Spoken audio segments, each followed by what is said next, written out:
Champions trophy ఫైనల్లో భారత జట్టు ఘన విజయం సాధించిన అనంతరం సంబరాల్లో పాల్గొన్న యువతపై మధ్యప్రదేశ్లోని దేవాస్ పట్టణంలో పోలీసులు గుండ్లు కొట్టడం తీవ్ర వివాదంగా మారింది. విజయోత్సవాల్లో పాల్గొన్న పలువురు యువకులు శాంతి భద్రతలకు వివాదం కలిగించారంటూ పోలీసులు వాళ్లకు గుండ్లు కొట్టించి ర్యాలీకి తిప్పిన వీడియో ఇప్పుడు సోషల్ మీడియాలో వైరల్ అవుతోంది. జాతీయ గీతాలు నినాదాలతో రోడ్డెక్కిన యువకులను ఆ విధంగా శిక్షించడం న్యాయసమ్మతమా అనే ప్రశ్నలు ఎగిసిపడుతున్నాయి. ఈ ఘటనపై స్థానిక బీజేపీ ఎమ్మెల్యే గాయత్రి రాజే తీవ్రంగా స్పందిస్తూ వాళ్లు అమాయకులు, జట్టు గెలుపుతో ఆనందం వ్యక్తం చేయడం తప్పేనా అంటూ మండిపడ్డారు. పోలీసుల చర్యను ఖండిస్తూ వారిని వెంటనే విడుదల చేయాలని డిమాండ్ చేశారు.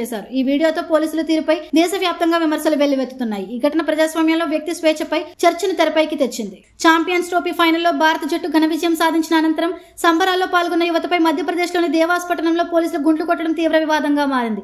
విజయోత్సవాల్లో పాల్గొన్న పలువురు యువకులు శాంతి భద్రతలకు వివాదం కలిగించారంటూ పోలీసులు వాళ్లకు గుండ్లు కొట్టించి ర్యాలీకి తిప్పిన వీడియో ఇప్పుడు సోషల్ మీడియాలో వైరల్ అవుతోంది. జాతీయ గీతాలు నినాదాలతో రోడ్డెక్కిన యువకులను ఆ విధంగా శిక్షించడం న్యాయసమ్మతమా అనే ప్రశ్నలు ఎగిసిపడుతున్నాయి. ఈ ఘటనపై స్థానిక బీజేపీ ఎమ్మెల్యే గాయత్రి రాజే తీవ్రంగా స్పందిస్తూ వాళ్లు అమాయకులు, జట్టు గెలుపుతో ఆనందం వ్యక్తం చేయడం తప్పేనా అంటూ మండిపడ్డారు. పోలీసుల చర్యను ఖండిస్తూ వారిని వెంటనే విడుదల చేయాలని డిమాండ్ చేశారు. ఈ వీడియోతో పోలీసుల తీరుపై దేశవ్యాప్తంగా విమర్శలు వెల్లువెత్తుతున్నాయి. ఈ ఘటన ప్రజాస్వామ్యంలో వ్యక్తి స్వేచ్ఛపై చర్చను తెరపైకి తెచ్చింది.